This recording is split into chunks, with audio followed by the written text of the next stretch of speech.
No one knows everything, but everyone knows something no one else knows, including you.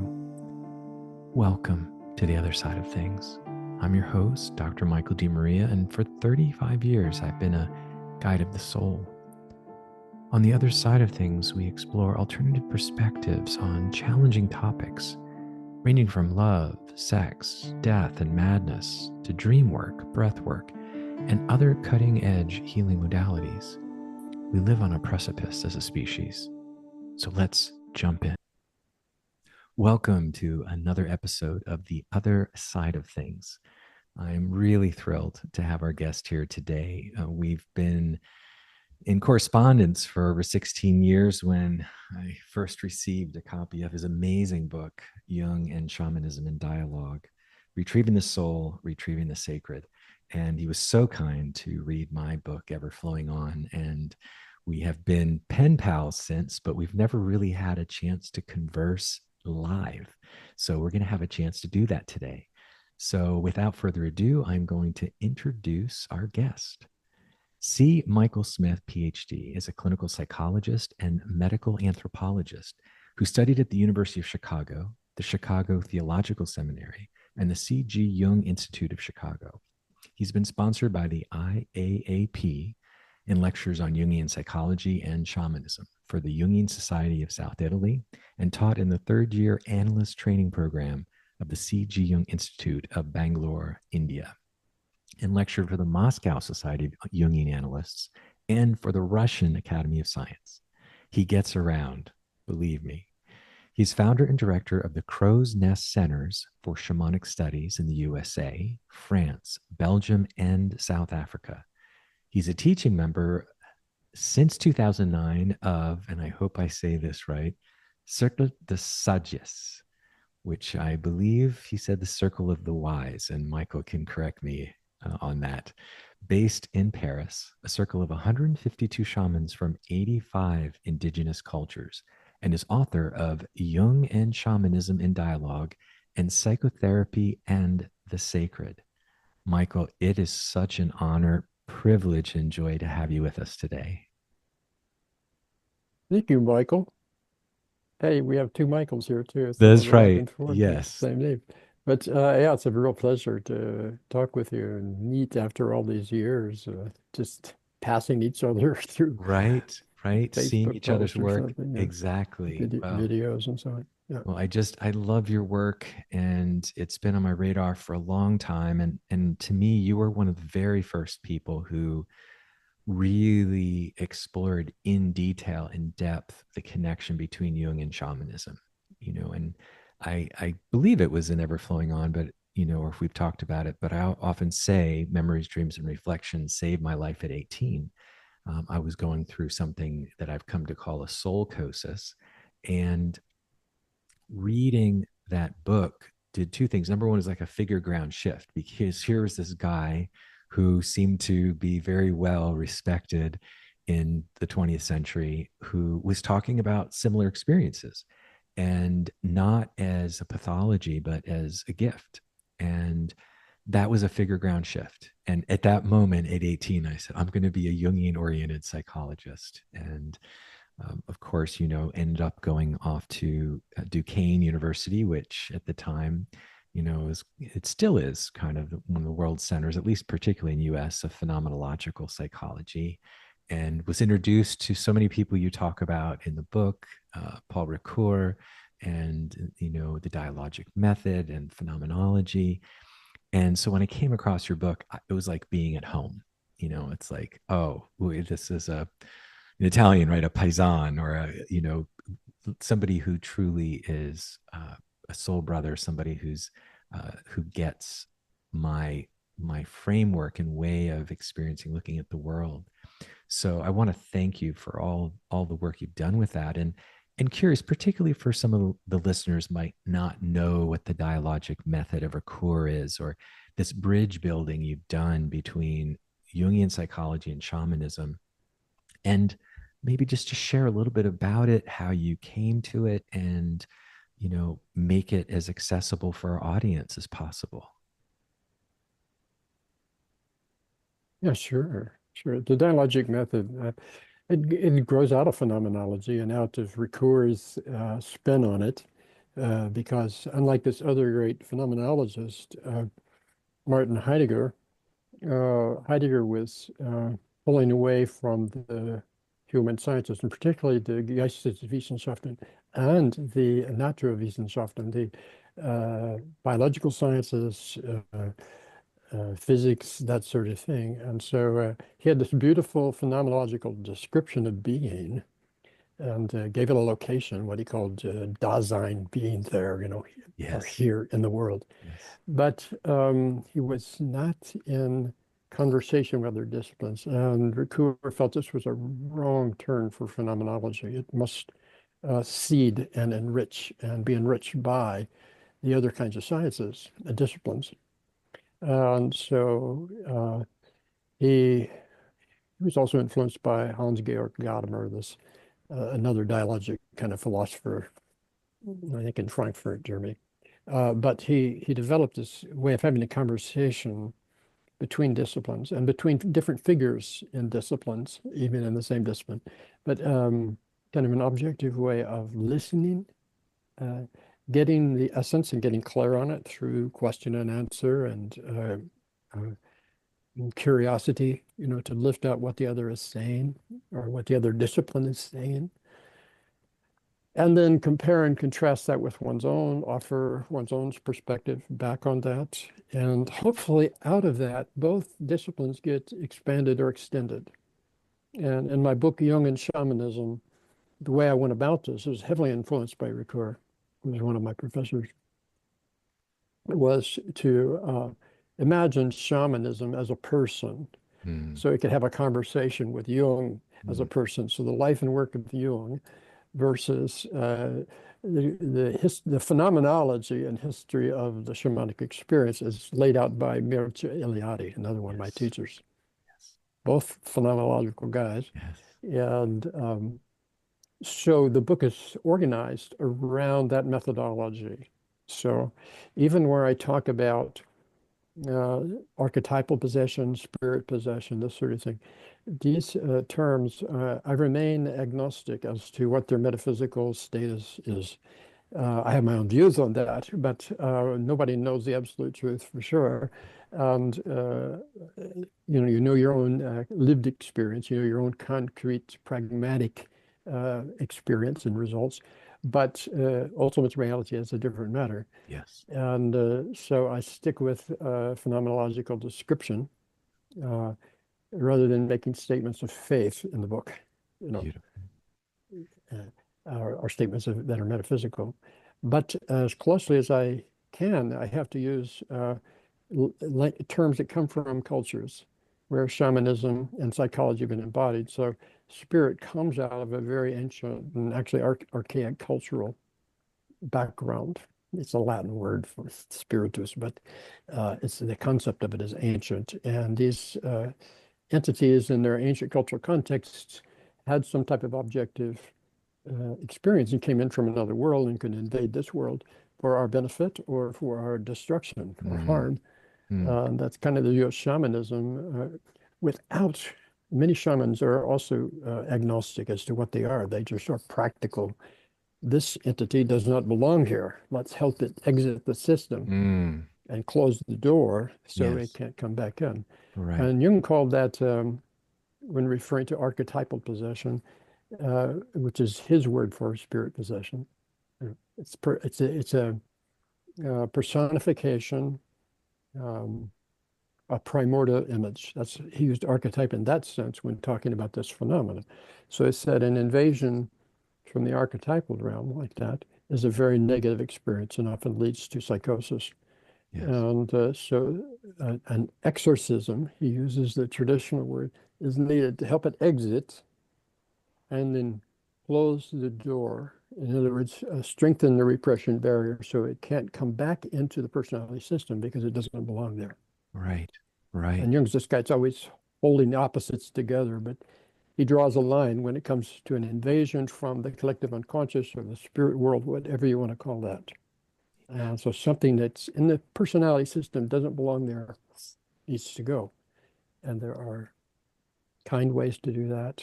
Exorcism is not a kind or friendly way. It's Right, using right. force and power, and all the saints behind you, and you're going to leave.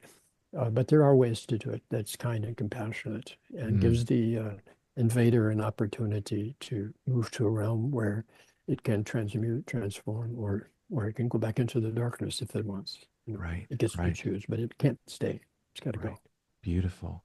How did you? That's such a. It was one of the most beautiful descriptions that I've heard. So two thoughts in that. Where in particular do you recall where Jung uh, really talks about that spirit possession and that when he draws the line, because that's been something that I think is so critical today is, particularly people doing plant medicine and coming, like I've had a number of people go on ayahuasca journeys and then come back and they weren't psychotic when they went, but they came back and there are entities or they're in a place, however we might think about them, not an ultimate reality, but it takes, like I've had a few people, 6 months to 2 years to help ground them again, integrate what occurred, but also kind of differentiate between what was beneficial versus what may have not been, or that they became so open to that collective unconscious that they came back with stuff there's this one woman who actually I still hasn't recovered, that struggles with that reaches out to me every so often. Where do you, so the sense in which, because there's a lot of experimentation, where Jung talks about it, number one, and also how you came to it and what drew you to this level of work, of really exploring that, those kinds of deep experiences, because a lot of people, particularly psychologists, therapists, want to stay away from those more intense experiences. Yeah, well, they're all over the place in Jung's work. I tried to give references in the book Yes. um, to statements like that. There's a lot. It's got a long list of references in the back of the book uh, with footnotes that tie you to the end notes. But I couldn't tell you at the moment Yeah. where he Yeah. said that. Well, we will refer But to the book, and maybe I'll, I may even, it makes me want to go ahead and relook at those comments. For you, what drew you to explore this dialogic between shamanism and Jungian psychology personally? so it goes back to my own kind of crisis, like you when I was young. I was raised in a fundamentalist Christian family with a father who was a prominent clergyman, and Mm, it was hard to get out from under his shadow, really, yeah. as his son. We had the same names in a big Wow. city, and Yeah. I did not like that identity, and I had trouble squaring the belief system, which would just enrage him. I would ask him questions, and he just didn't like it. Mm, And long story, and I don't need to go into it, but I suffered a lot in my childhood and youth, especially. And when I got into college, I started majoring in philosophy, mm, and then I switched to psychology, but I couldn't really give up philosophy either, you know. And I did go to a theological seminary to really try to find a way of being spiritual that wasn't fundamentalist. mm. And that's where I discovered Jung's memories, dreams, and reflections. And one of my professors got to know me a little bit, said, you really should read this guy, Mircea Eliade, Mm. because you got a lot of interest in common. And so I got his Le Sacré et le Profane, it was in French at the Yes. time, the sacred and the profane, and also his big book on shamanism, Yes. which at the time, uh, although he cites over 1,000 works in that book, um, his was the first book to pull together a kind of global historical view from sources, usually Yes. anthropologists, who are reporting from the field what their interviews yielded. And Eliade systematized it and gave it a form. And I was fascinated with that, but it wasn't till a few years later, after seminary, I I started seeing some type of big entity in the darkness at night. If I'd be out Mm, walking in the summer, mm, trees on the streets, by the sidewalks, there'd be street lights, and in the shadows, in the leaves of the tree, I'd see this great big bird image and mm, just laying out in multicolors, you know. And I saw it for a long time, but one night I was out walking with my wife at the time, and um, she's an artist and who hallucinates. She doesn't need a sketch. She just will paint on the wall and create magnificent images because she's projecting it in. So she sees it on the wall because she projects it. So I thought she would probably be seeing the same thing I was. And we took many walks together. And one day I just commented on that bird and she went, "What the hell I was talking about?" I wow. said, "You mean you don't see it up there in the trees? It's Mm, spread out, mm, you know?" She mm. goes, "No, I'm not seeing that, you know." Yeah, and that kind of freaked me out. And I wondered what's going on here.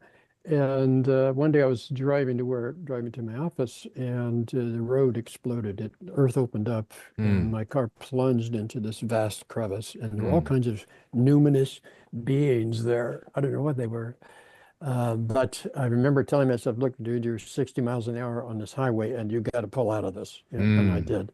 mm. And I turned around and went home. I told her what happened, and she goes, "Oh, you probably don't want to go to a psychiatrist. You used to be in Jungian analysis. Why don't you get back into that and see what this is, you know?" So I did, and about at the second session, maybe it was the third, it was very early in Mhm. reconnecting, that he said, "Oh, this is not really an analytic issue. This is, you need to find a shamanic teacher or mentor." Mm. Wow. And at that time, you know, I knew the word because of that book, but Right. nobody else knew it. I Sure. talked to a lot of people, they never heard the word. Sure. But we're talking nearly 50 years ago now. Yeah. So, you know, um, so happened that my analyst knew a guy up in Canada near the Hudson Bay area. Mm. And I packed up my car and I drove up there, 16-hour drive from Wow. Michigan, and took an airplane, one of these hydroplanes that lands on the water, Hmm. across Lake Temagami, and landed on some island. And he said, "When do I pick you up?" And I said, "2 weeks from today." Mm. Said, "See you then." And boy, that was a feeling to be being alone. Yes. And but there was a cabin that this shaman lived in, and it's some of the most beautiful uh, pine forest and lake country I've ever seen. You know, and he and I did sweat lodges every day for most of the 2 weeks, and then he just sent me out one day. No food and water for 4 days. He gave me a canoe. He says, "Find yourself another island out there. Mm. Come back." 4 days. So I did that. But in that vision quest, uh, this is like my daimon, my guardian spirit, they would call it. You know, it's Yes. appearing all over the place and in the skies, and even the cloud formations take it. And Yeah. I just say, you know, like, "What do you want from me? What is it? Right. What's going on?" Right. And it said, "Well, I'm here to tell you that I'm your guide on this path of healing, Mm. and uh, you need to be in relationship with me." Mm. And I said, "Well, if I do this, uh, how am I going to get a job? How am I going to work? You know?" And then it gave me this image of Eliade and University of Chicago and uh, getting a Ph.D. in psychology at the same time, you know, getting licensed, and so I could use it as a persona, Right. and then I could work Right. out from that. And it's exactly what I did. Yeah. And I also worked with Robert Moore, guy who wrote the series, The Yes. King, Warrior, Magician, and Yes. Lover, and he really supported me and sponsored me. The book you have there is one he asked me to write Mm. after I'd written Psychotherapy and the Sacred. So I did. That was a great opportunity. because it allowed me, through my studies there and my kind of integrating my experiences with it, to create that book. And that Mm. turned out to be a kind of a template for my own work, future work. Yes. But to Yes. be asked to write something you didn't even know you wanted to write, that Right. was amazing synchronicity. Yeah. But when you're called, little synchronicities like that can happen. Yes. And so I started out my internships were in psychiatric hospitals. The state hospital was the very first one. That was terrifying Mm. um, because they assigned me to the forensic unit, which was a building. This place was like a university campus. Wow. And so you stayed in buildings according to what kind of disorder you had and how serious it was and that sort of thing. So they put me with the worst of the worst, Wow. the murderers and psychotic rapists and Yeah. these kind of people. And it was hard to get anywhere with them because I didn't have any kind of framework to work with them. But Jung would have said, well, there was psychological and archetypal possession all over the place in Yes. there. Yes. But you talk about a loony bin. I mean, wow. Yes. Yes. Yeah. Sure. But I would take breaks and go down into the hospital library. And in the basement of it, they had a set of Jung's collected work. Oh, wow. That's pretty amazing. So I take my breaks, I take my lunches there, and next internships I did were like on neurosurgery units and chest surgery units, cardiovascular, even heart transplants. Wow. And I began seeing possibilities, Yeah. how I could extend beyond psychology and work with people, having transplants, for example, and work with people having cancers, that sort of Yeah. thing, by using the power of the imagination. I'd come to understand that shamanism, in the sense that I wrote about it in that book, it's an archaic depth psychology. Mm. And Jung discovered this late in life and kind of grieved because he met Eliade. Jung was in his 70s, and they became friends through this Ascona lectures. I forget what it's called. Zofingia. No, not Zofingia. I Not forget what it the, was called. But they would meet annually. And Eliade gave him this book, Shamanism. And virtually every quote Jung has about shamanism came out of his reading of Eliade, and it's in Jung and Shamanism. And Jung said, had I known about shamanism clearly this way, I would not have spent so much time in alchemy, but I was looking for a language, right. for the Right. psyche. So he's late in life. He's in his late 70s when he's Comes across. discovering this. Yeah. Yeah. But he uses alchemy to illuminate Yes. the symbolism of that. And that I found invaluable to me to give me a way to think psychologically about it, in a deep psychology Right. sense. Absolutely. Yeah. Yeah.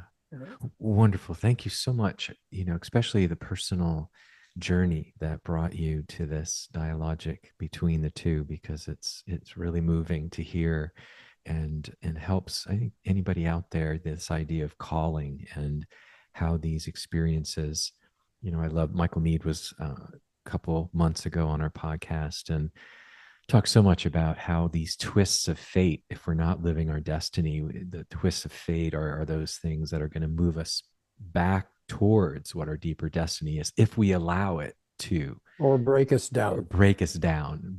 The breakdown Yeah. is a breakthrough, right? Mhm. And get the little self, the ego, out of the controlling center of gravity and move towards the soul coming into a more center of that awareness. um, that's really wonderful. And when you've talked about even some of the work you were doing early on, and even the dialogic method itself, thinking of shamanism as a person, it makes me think of like active imagination and some dream work. And I'm curious, you've also discussed other ways of dealing with the therapeutic use of myth, chant, amulets, ritual space, and that there is kind of a overlap between shamanism and depth psychology. And I am curious how you see those functioning psychologically, or and if you, when particularly in the mentoring you do and the teaching you do and the crow's nest, maybe how those come together. Is it, it sounds as if to some degree that you're seeing that overlap, just like you said, not making any, whether these entities are ultimately real or not, or how they're appearing to consciousness phenomenologically.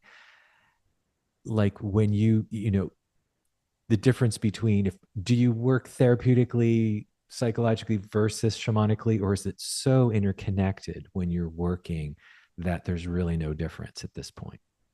I think early on, the dialogic method had me going back and forth in my own head, but it's now been creatively synthesized by osmosis, just by working Beautiful. this way. Yeah. So I have my own theory, which I train my more advanced students in. I just call it core analysis. I used to call it Mm, psycho-shamanism because I use that term to get rid of Jung and just talk about psycho-shamanism. If you I wanted love it. to Yes. be trained in that, you could Right. learn that from me. But Beautiful. Jung was the psychological component mostly of Yeah. that. There was some psychoanalysis in it, but yeah. Beautiful. So, but I came to understand that for both the shaman and for Jung, the psyche is a porous system. It's open, so things can come in and things can go out, of, let's say, a psychic nature, or a spiritual nature. So it's not a closed Cartesian ego that's disconnected from the body and the world, wrapped up in itself, Right. but it's a part of reality and it's Yes. porous and open to all dimensions. And so stuff can sometimes float in that shouldn't be there or be attracted and drawn in. But whether we're working with some part of you, of yourself in a smaller sense, the personality system, the ego, the persona, the shadow, this sort of thing as the personality system in Jung. But whether we're working with that and making differentiations and getting you to interact with these parts of yourself that need attention, that need consciousness, that need some guidance, and you do that from a centered place. Or we're doing it more in a shamanic mode where you're interacting with these numinous images and the principles are the same. You need to be acknowledging them. You need to be friendly and compassionate towards Mm, them, not judging. mm, Just like you wouldn't want to judge your parts and you don't want to judge other people. mm, So curious, compassionate, open, and respectful of whatever the phenomena is that's coming in. mm, You mm. get a lot better results if you That do way. that. And Yes. you become a spirit lawyer. You negotiate with the Mm, entities that mm. don't belong, Right. and help them to find a way out. And ritual and symbol, what Jung called a symbolic life, which includes chanting and this sort of thing. So a principle, a ground principle or fundamental principle between shamanism and Jung is the porousness of the psyche and the necessity of interacting with the phenomena in the psyche. Interaction it's like a conversation or a dialogue. It's Right. got to be respectful, and Right. you've got to learn things, and but you also have to be centered and compassionate Right. and caring. So it's a way of doing Jungian analysis, but also a way of doing shamanism. It's Yes. really the same thing, and symbol, chant, and metaphor and suggestion, percussion, ritual, colorful ceremonies, community presence, all these things speak the language of the psyche, the language of the deep unconscious. Right. So it's not necessarily rational language, Sure. but it's what the psyche needs to move the stuff around. Yeah. Yeah. I like to say not Yeah, not logical, but analogical, right? It's yeah, analog yeah. and analogy and metaphor and symbol. What if you have an entity that clearly, and I do love that you're kind of staying in that place of non-duality by saying it doesn't belong versus it's bad or evil. Mhm. But let's say that whatever doesn't belong is so belligerent, so disrespectful, so threatening, so dangerous. What might you do in that situation? So I don't see it too often, but in my medical anthropological days, You know, I'm out in the fields, Ecuador for 5 years, and the Mm. jungle, no, for 8 years, and then the jungle Wow. for Peru for eight. I got it backwards. 5 years in Peru, and also in Mexico. I studied exorcism. In fact, I studied with the most famous exorcist in the Iquitos area, Adelita Napas. Wow. And I was bringing people at that time from the crow's nest centers around the world. I would just announce, if you want to come study this medicine with me and some shamans in the jungle, join us. Mm. And so we would have 20 people, 30 people, 10 people, depends on the event. But I worked a lot with several curanderos and curanderas, and what you might call shamans, Supibo and so on. But I was focusing on curanderismo because it appealed to me the most, which is it's got the term comes from Catholicism, you know, as it invaded by the Spaniards. Uh, they insisted on a Christian overlay of everything, you know. So the shamanism hid itself inside this Catholic imagery. Right. Oh, Well, in Mexico, absolutely. it's obvious. You got the Virgin de Yes. Guadalupe all Oh over the my place. gosh. Yes. She's a stand-in for Tonantzin, Mother Goddess of Earth and Moon. But in the jungle, it's the Christian overlay. You hardly ever see it. Yeah. You might hear it in a prayer somewhere, but yeah. Um, but they're ceremonialists, so these ceremonies are beautiful and they're well constructed and safe and this sort of thing. So anyway, I had a group, sizable people, and there was somebody, I just want to say from the Haiti region, Hmm. um, who was born there, but was a doctor. And I, I saw that she was possessed. And Adelita was busy doing Icaros, and I thought she didn't see it. So I looked at this lady, and her eyes were just black. Okay. And then she grabbed me and threw me across the room. I mean, with great Whoa. force. Whoa. And it was like a masculine force, not a feminine force, you know, but it's very aggressive.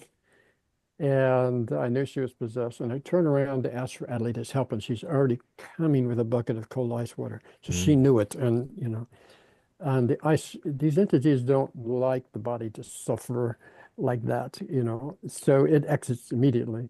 Mm. Is a temporary exit, but Sure. immediately. And then it's like a little girl is left on the floor, you know, and after the lady gets down to her mother and starts loving her up. Mm.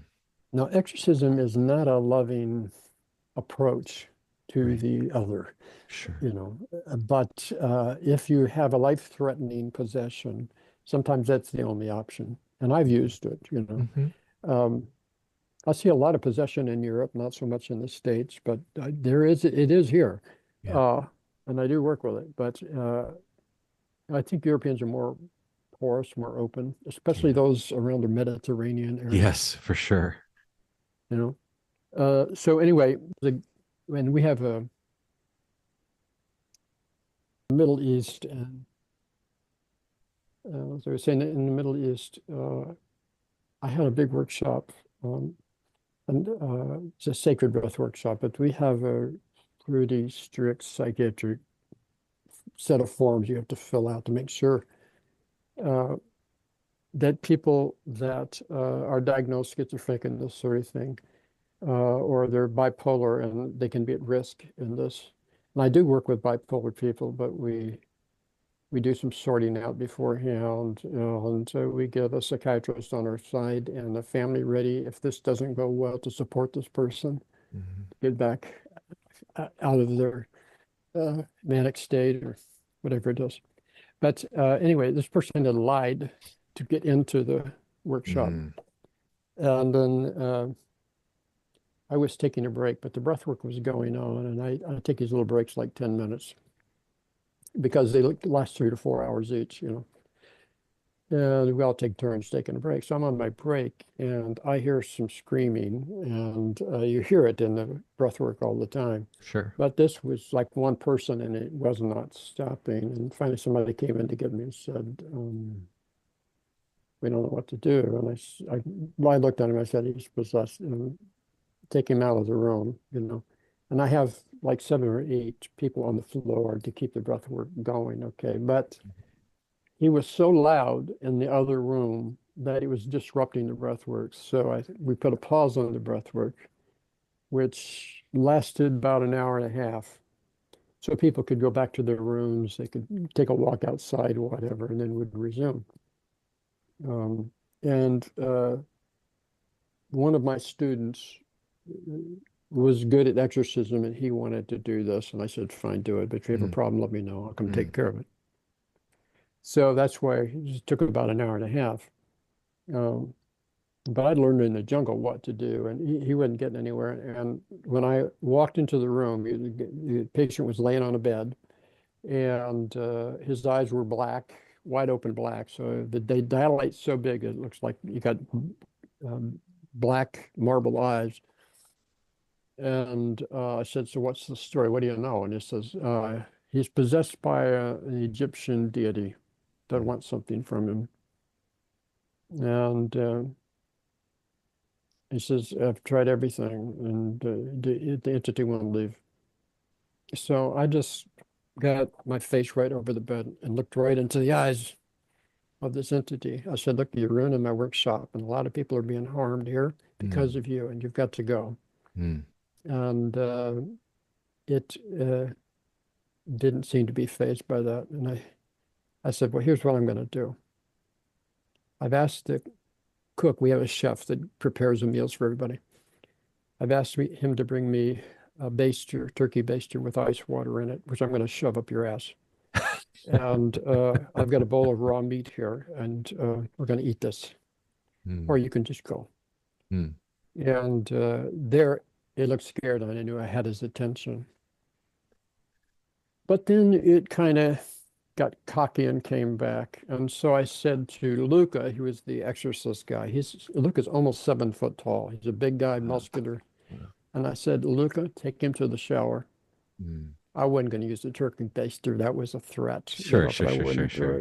I said, take him to the shower, clothes on and all, pin him to the wall and turn on the cold water, which he did do. He said, oh, I'm cold. And I said, eat the raw meat and you're home free, which he did. And then he vomited, which that was the exorcism, basically. I mean, this entity left because he did not want to be in all that pain. And then I had Luca work with them for months after follow-up care and closing the doors. So whatever this archetypal force was, it couldn't come blasting right through that portal.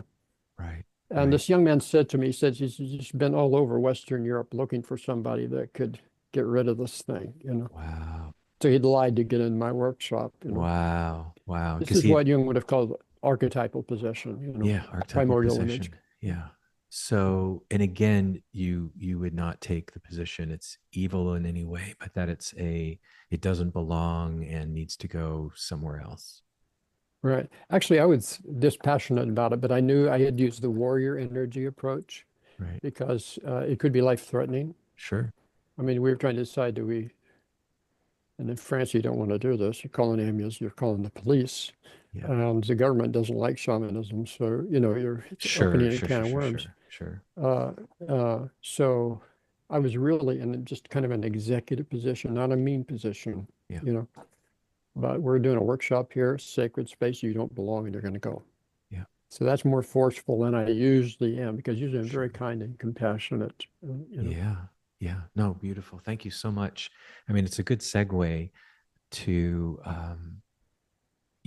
Joseph Campbell famously saying, the madman drowns in the same waters in which the mystic swims.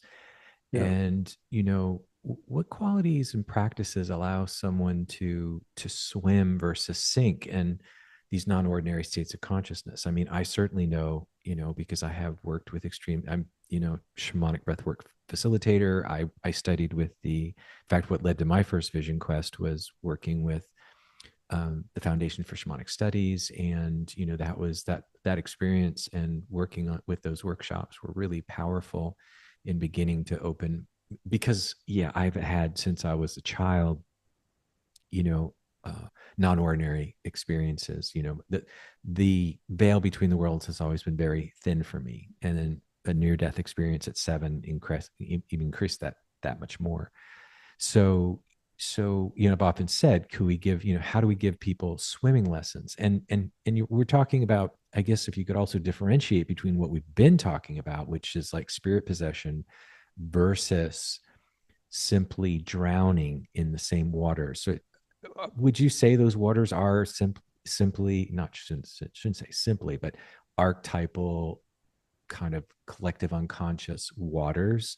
What is it that the shaman is swimming in that the psychotic drowns in, and how can we help somebody learn to swim and not drown there? Well, if we exit phenomenology for a bit and just say that, in terms of mythological maps, spiritualist maps, uh, New Age maps, Madame Blavatsky, this sort of thing. There's a Yeah. vast spectrum of consciousness. The lower astral ranges of that, Jung would see that as some type of archetypal unconscious, collective unconscious. It has ancestral layers. It also has the dead in it and so on, the unquiet dead. Yes, that's the important Maybe figures distinction. that because of karma might enter into Right. your life. So past lives are implied in this kind of view. Sure. Anyway, if you act as if they are true, you can help free individuals from this, but they have to have enough of an aware eye, enough executive power to intend, will, and act to get themselves out. Now, some people are so far in, it's either impossible or all but impossible. You know, Yeah. I'm the I'm in the business of working with impossible people. Hmm. So I know a lot of what people think can't be healed can be healed. Oh, amen. God But bless you. I also seen people too far in, Sure. you know, and Sure. they wouldn't even be safe to get them well, you Right. know. Right. But so in the area of trauma now, people come in for Jungian analysis like any psychotherapy, they're full of trauma. So you can't do just pure dream analysis, Right. and Sure. differentiation from your persona. This Right. is nice, edifying Right. stuff on your path and bring forward the best in you and so on, bring your gifts to the world. That's all great. But um, some people uh, have had such trauma. I'm thinking of, say, one gal I worked with, both of her parents died within a year of each other while she was a kid, and she ended up on the streets and into prostitution and Mm. child sexual abuse.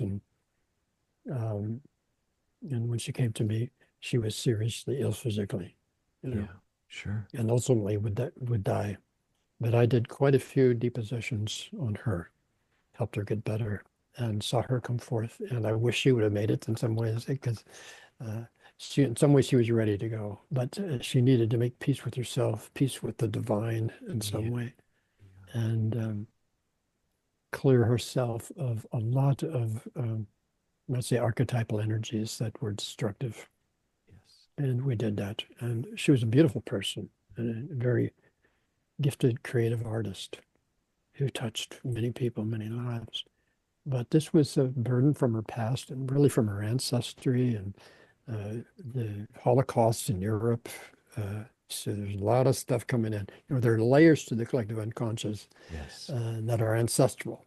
Yes. And if you went through a Holocaust, there's some pretty dark stuff. And working Yes. in Europe, I work with that stuff all the time. It just Mm. right under the veneer Oh, I comes up bet. the traumas from that. Yeah. And the people alive I'm working with weren't alive during that, Yeah.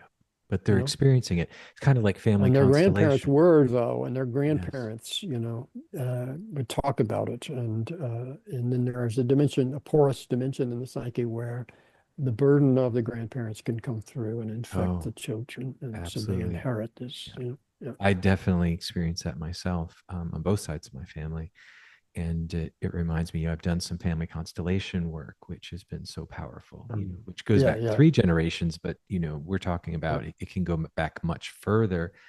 And, even when Michael Meade talks about some tribes where there's like 3 aspects to the soul. One, the kind of the new experience that this souls bringing in, but then there's also always going to be an ancestral part, and then kind of a part of, a familiar, a power animal, medicine animal, etc. And that these are really key pieces, and that there's almost always a unquiet dead, or a ancestor that can attach particularly to sensitive children and grandchildren. And I think Yeah. I've be a big part of what I've struggled with in my own life. In internal family systems therapy, they call that uh, um, a burden. What is it? Legacy burden. Yes. And Yes. there's another kind of burden that gets in the mix too, called a UB, or unattached burden. Mm, And those are the archetypal possession entities that come in, and they can enter this ancestral line at a place in the past where there was great either collective trauma or personal trauma, and right. come down and be passed on right to the line. Yep. So they require a certain depossession too. Sure. Is that work that you do as well? Oh yeah. Yeah. The lady I Wonderful. mentioned, Yeah. with That's, you said. the Yeah. Yeah. his parents died. Yeah, oh, Yeah. it was a lot of that. It was Yeah. UB work. UB. And UB standing for Unattached burden.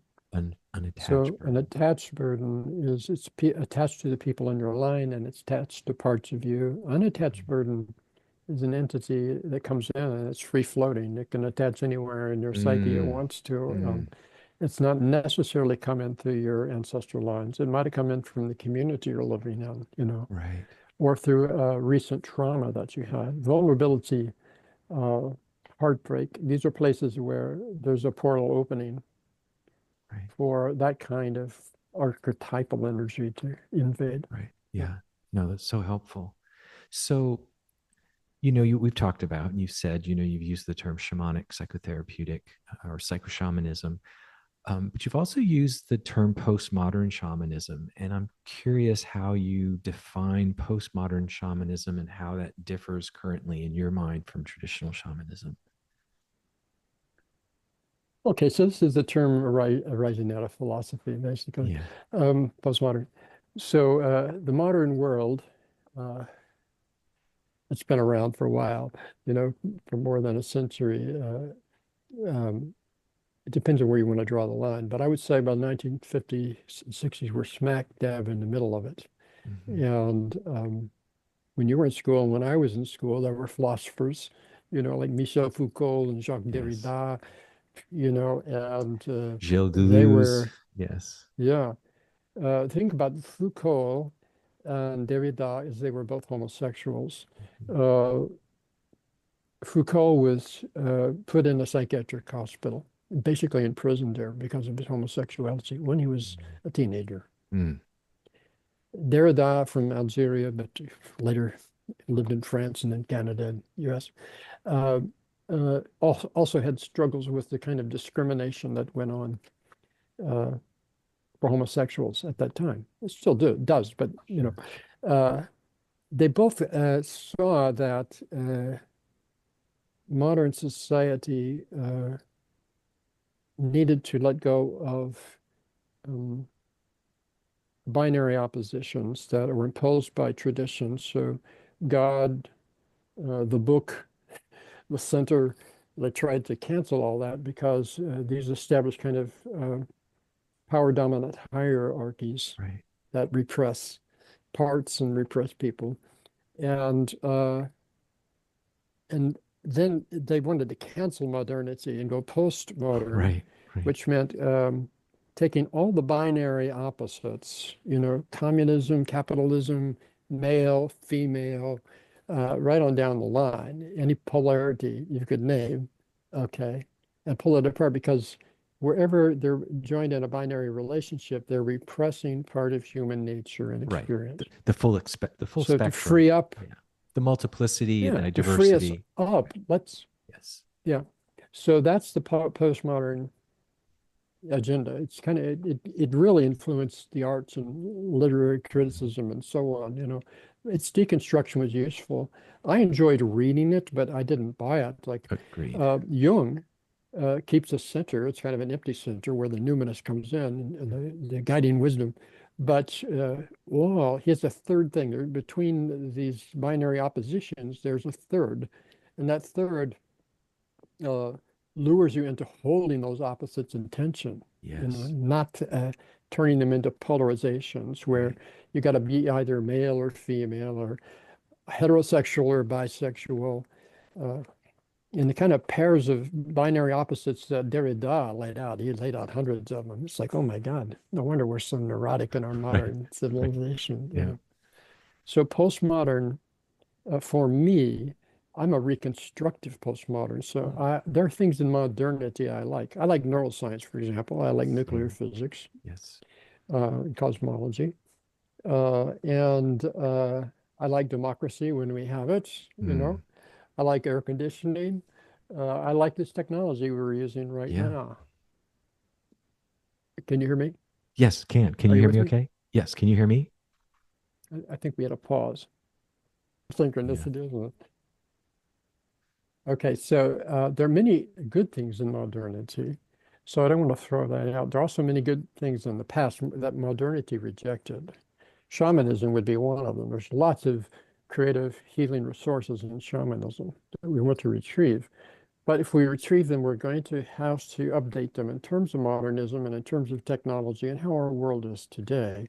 Mhm. And I do something that shamans of the past didn't do, and that's work with cancer patients. Mm. Going into the cells, taking journeys in there, teaching patients to go into their lungs, miniaturize down and communicate with their immune cells that are attacking the transplanted lungs because they think they're invaders that are going to do harm, and having conversations with them, I love that. asking them to relax and to Yeah. back off and just trust that life is being preserved. And this has worked for a woman that had a lung transplant. I'm just Mm. reporting something I did. And she was on an anesthetic and they couldn't take her off of it because the pain was too high. And so I'm in the uh, post-op surgery room with I'm here in Michigan, but she's in post-op surgery room with the pulmonary surgeon and the anesthesiologist, and they want my help.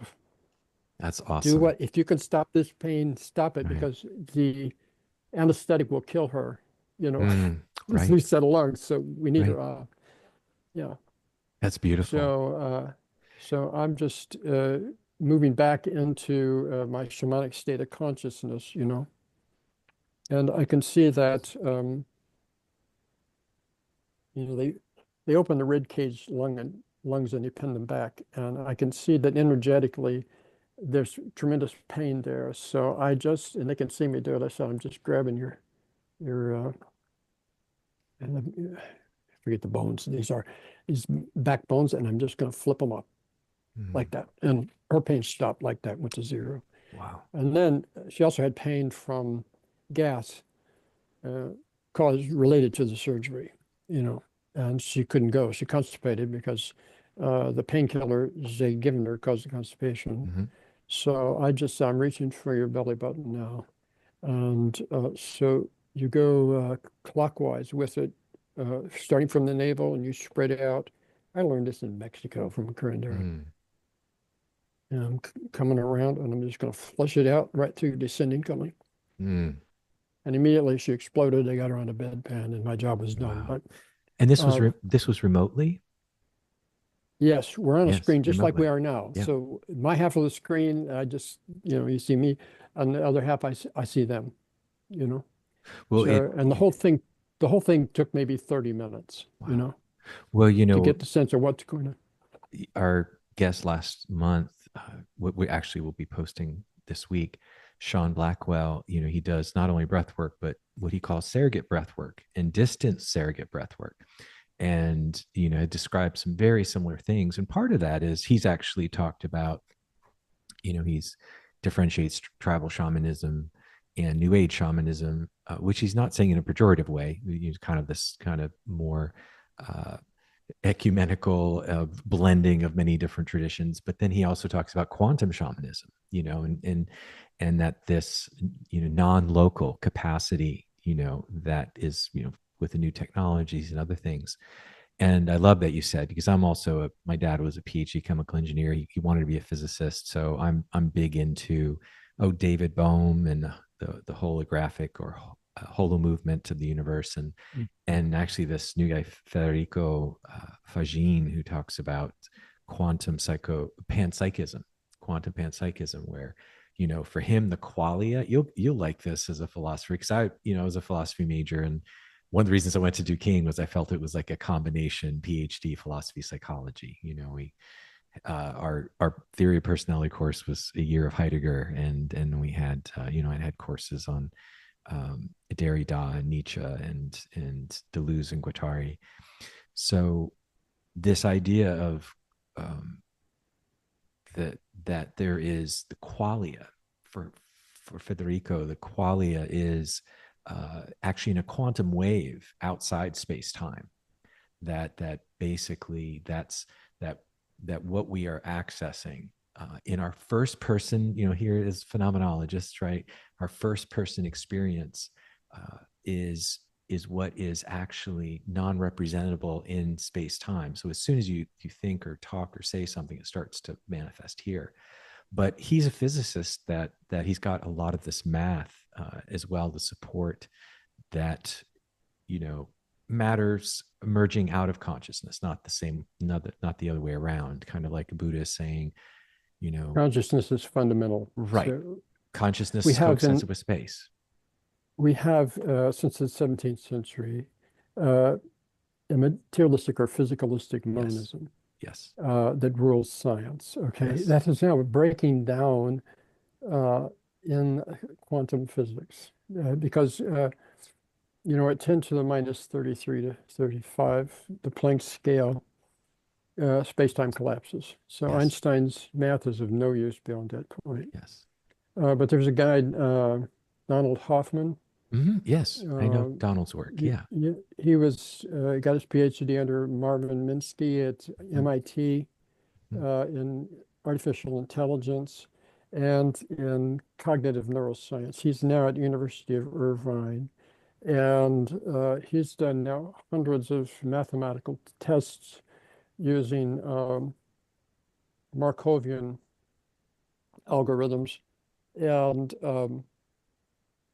positive geometries. These remain after space-time is gone, and these positive geometries, one's called an amplituhedron, is a fairly simple form, but that form can morph, and out of it can come millions of universes or realities. And he's done the mathematics now to show through, these are computer models, where I forget, they're like virtual realities where they run experiments. That's where quantum physics is now. Right. Yeah. It's computerized models with algorithms so complex that no human can do them.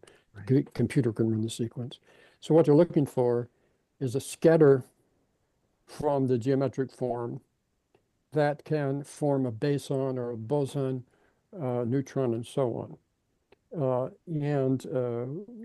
They've got the formulas. They've got several different ones. And the thing is, geometry is still an object. So the question is, who creates that? Where does that come from? Right. Exactly. And the answer from Vedanta and also from Hoffman, that has to come from consciousness. Yes. The geometry is an icon, Yes. just like the icons on your desktop. Yes. Yes. And but it's consciousness is creating it to create a cosmos. This is what he seems to be getting at. And it's kind of in line with this quantum wave that exists outside space and time that you were mentioning.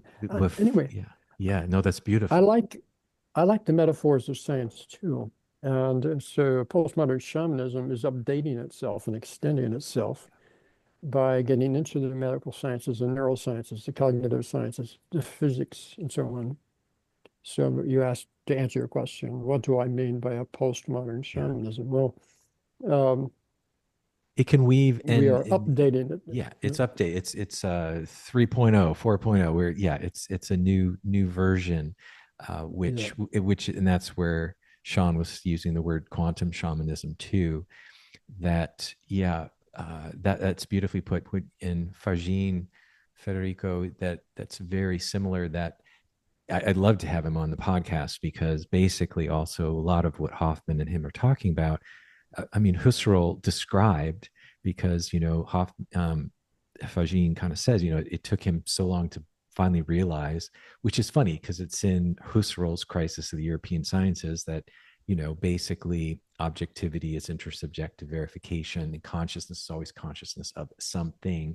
And he was a mathematician trying to figure out how math works, and he comes down to consciousness. Well, Fagin's saying the same thing, that consciousness creates math, therefore math can never describe, or so consciousness is superordinate to math. Yeah.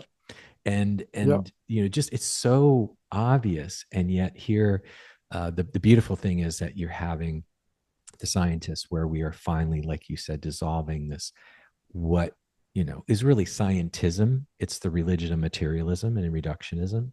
So yeah, it's fascinating. And I do think that allowed me, I don't know about you, but partly phenomenology and quantum physics allowed me to be more open to shamanic practices, because I didn't have to give it some ultimate reality. I allowed myself, because I knew that what appeared to consciousness was valuable. By my time at Duquesne, it was kind of like, okay, phenomenon. And I was a student of, not personally, I didn't get to have Rakura and Eliade. That must have been amazing, but I've been reading the same material you had. And so when I started doing my first shamanic journeys, and I had my vision quest with my Blackfoot teacher, that I was able to give a validity and not dismiss these visionary states of consciousness, because I was able to see they were valid, because they were appearing to my consciousness. And that what I like to say, an N of one matters, right? The N of one matters, that what appears to consciousness, to any subject, actually has it's tremendous value. And I think, even the word subject and object, the whole issue, subject has almost a pejorative turn, subjective, because, it's like the king has subjects, that it has this almost pejorative sense, versus like Merleau-Ponty, things are co-arising, or in Buddhism, that subject object separation is part of the same Newtonian, inaccurate description of reality. Yeah. In Vedanta, it's particularly Advaita Vedanta, Yes. the first place you locate your consciousness is in duality. It's subject Yes. and object, Yes. basically, and you're not any object. Yeah. So you're not your thoughts, you're not your personality typology, you're not your body, and so on. And it's quite a process, but you really go through contemplating and Yes. letting go of identifications with any kind of object. Yes. And so then you're in a vast space, and where you're no object, then you have a sense of the ultimate consciousness that's there. But then what are the objects? Where do they come from? And by a similar kind of analysis, you can end up realizing that consciousness is creating those too. And I am Yes. consciousness. Tat Thomas, that I am. Yes. So what we see, the phenomena in the world, the objects displayed around us, are actually like dreamt up by consciousness. They're like artworks of consciousness Yes. spinning out of itself. And here we are in these bodies and in these environments. And you and I are in our own avatar bodies, and we're interacting through the internet and so on. But all this is objects that we are using to connect with each other and compare our experience in this particular adventure in being in time. Yes. Yes. Zeit. Yes. Beautiful. Yeah. Fagin uses the metaphor of the drone, that these avatars are like these drones, and we're seeing, but once that drone dies, but then all of a sudden you're in the old, that other reality, which I know from my near death experiences is, that which goes beyond. And again, partly the same with my yoga nidra practices every day, that same neti, even I'm not Michael D. Maria. Michael D. Maria is not reality, the sense of any object we take ourselves to be. And yet, as you pointed out, this, like the Heart Sutra, form is emptiness and emptiness is form, that eternity appears to be in love with the productions of time and space, right? Space time. So it is a dance, when we can let go of the heaviness of so much that can feel so oppressive and difficult and challenging. But I love all of that. Goodness, I didn't expect to get all that in, but I'm glad we did. Um, I'm hoping we still have time because to talk a little bit about your bridge model and dissociative identity disorder, if and like how techniques like soul retrieval or and I know we probably can't get into a whole lot of that, but how are we on time? How are you on I would time? say I've got about 15 minutes, really. Well, I do have some clients this evening, so we'll yeah, I'm wondering do what we maybe, can with that. yeah, I'm wondering, and I can edit this part out, but if you'd rather go to the archetypal self versus the heart, the heart is such a key piece, and the dissociative identity. What feels like a good place to land for you? I think I can tie all that together. Okay, Yeah. wonderful. So let's Yeah. let me rephrase. So, Michaels, we're coming to the end. We haven't had a chance to talk. We have to have you back on because we didn't get a chance to talk about the bridge model, the relationship between the archetypal self with the indigenous heart, and just where you are in terms of this healing paradigm that you really pioneered and have dedicated your life to. So anything you'd like to say around those things to bring us to a close? Yeah. So for Jung, Jung was weak on the development of the psychology of the defenses. So he made some mistakes early on. He worked with a woman that lived on the moon, and then when he was in asylum regretfully, and make a long story short, he had her describe her experiences and why she was there. And she'd been sexually abused by her brother and a friend of her brother's. And so she was living on the moon and she was protecting women and children who lived below the moon's surface. And she was up in a tower keeping guard in case the dark figure might come and harm them. And Jung said to her that by sharing her story, by talking to him, she had actually brought herself off the moon now, and she was Mm, going to have to come back here. So it mm, was a kind of a soul retrieval, but she had a bad reaction. It's called pushback. Pushback is when you don't deal with the defense system. It's still alive and well. So she had a relapse, and I forget, it was weeks, and it was a violent relapse. And then worked with her some more, and they got her back onto the public unit in the psychiatric hospital. And she began taking, I think they got her in like occupational therapy where she was helping out nurses and what have you and helping patients in need. And she got better and better. And she was eventually released, saw Jung on an outpatient basis for a while, and went to nursing school and mm, became a nurse in another mm. hospital. Wow. And one day, a young doctor made a pass at her, like Mm, doctors will do in those situations. mm, And she pulled out a pistol and shot him. mm, She ends back up in Jung's asylum and tells Jung that she would have shot him too had he failed her, had he made an advanced surgery. I think that's what she meant. So this is a defense system that's been unworked with. And if you're going to retrieve soul, you've also got to work with the forces that are keeping it out of here, mm, out of life, and Jung's model for the soul was based on this dissociation possibility, with repression just being a minor aspect of that, but really parts of you disconnect. He called them complexes. They just become autonomous and on their own, and one or two that are damaged can do a lot of damage to the whole psyche because they're wandering off. So if you can work with that part and bring it back, it's essentially bringing it out of the past and into the present where it can live here. But you also have to purge it. You can't leave the wound in there, the damage in there. Now, shamanism, that's just like La Purga or releasing the dark energy to the elements, the wind or the earth or fire, water, whatever. It has to be a little ritual. And the patient has to be on board with that to release it. Otherwise, it's not going to work. It's not going to stay because it's still wounded. So simply move it out of the past into the present is not sufficient. But there's another step, and that is the space taken up by all that traumatic energy is now open. Now, to me, the real soul retrieval is inviting back in what was surrendered, what was given up, the essence of that part. Maybe it was childlike trust, the capacity to love, which could be really important if you were sexually abused when you were young or something like that. You don't trust, so how can you really open your heart to somebody else?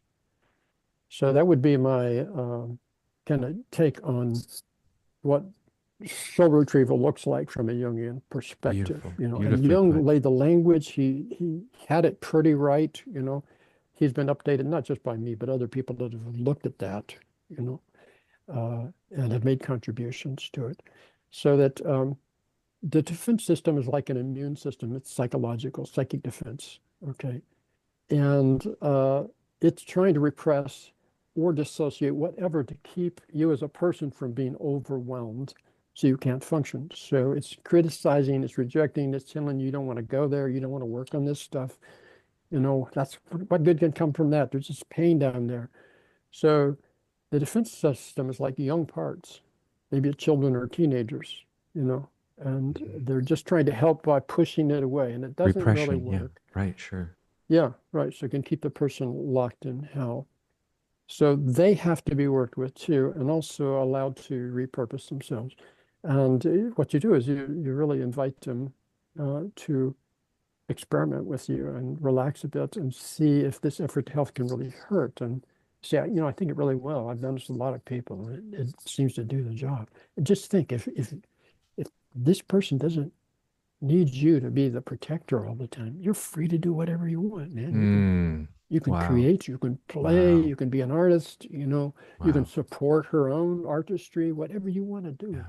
That's beautifully so put. You're freeing up two parts at once. The complex is like a nuclear structure with atoms orbiting, or not atoms, particles orienting. And at the nucleus, there is this vulnerable part, that was once hard open and got closed because of a trauma.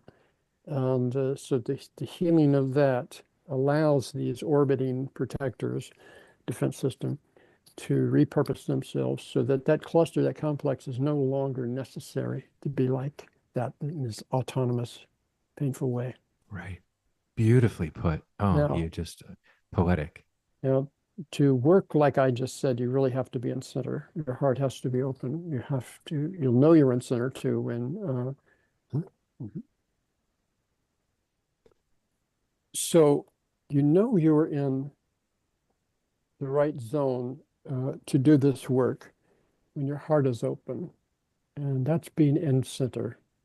And the parts that most of your parts are working to help you engage life and do things. They have functions and jobs to do. The wounded ones, though, are kind of offline and they're interfering with that. So we're bringing the wounded parts back into a healthy state where they can join the other parts and be part of the family of parts or the wholeness of the community of parts.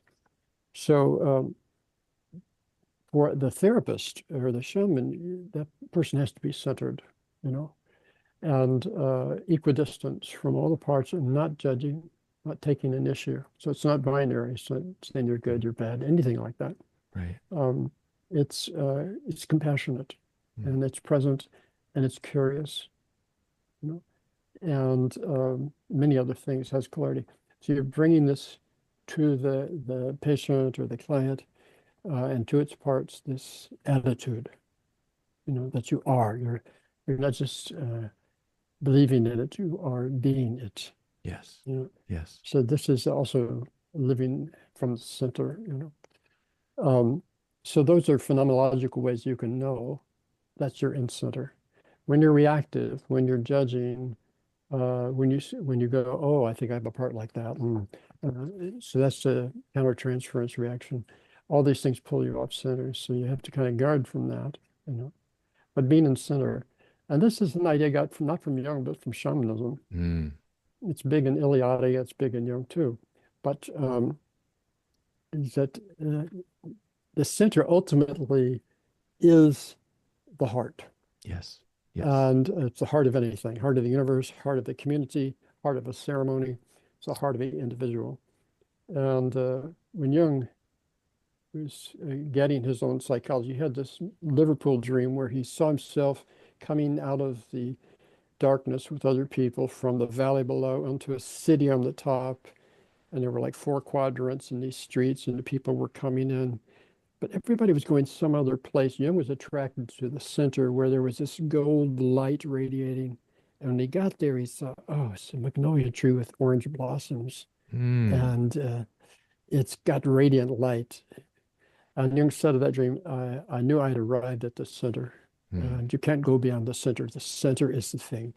That was his first definition of the self, capital S. Yes. And later he added, but the center needs the parts. It's the center is, the self is the center and the totality. Yes. Yes. So that's his idea of self. So you have to be in the self energy.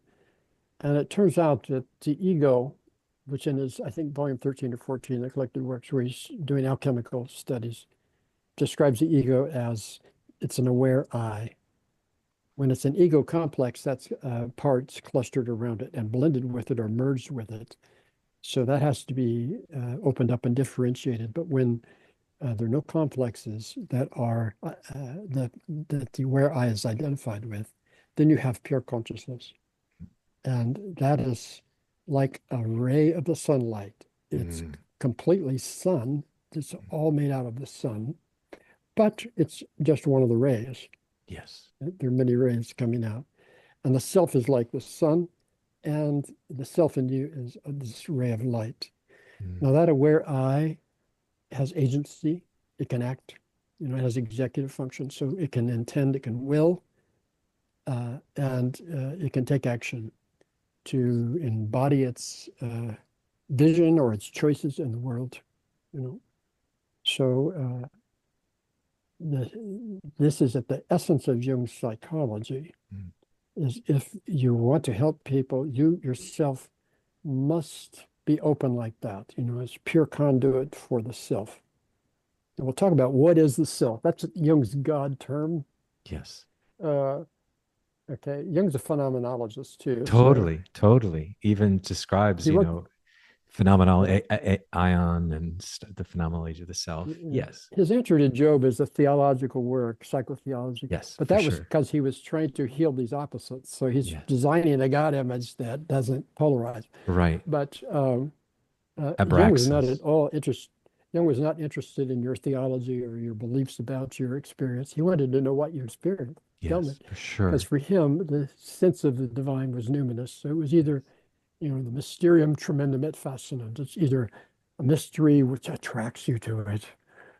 Most likely, it's both a mystery and it's something that's a bit scary because it's mind-blowing, Yes, terrifying. It can undo you. It's so powerful. The terror and the awe, right? Yes. Yeah. Right. And it can manifest in crisis, in suffering, in synchronicities. It's doing its things through dreams, compensating and hooking your attention.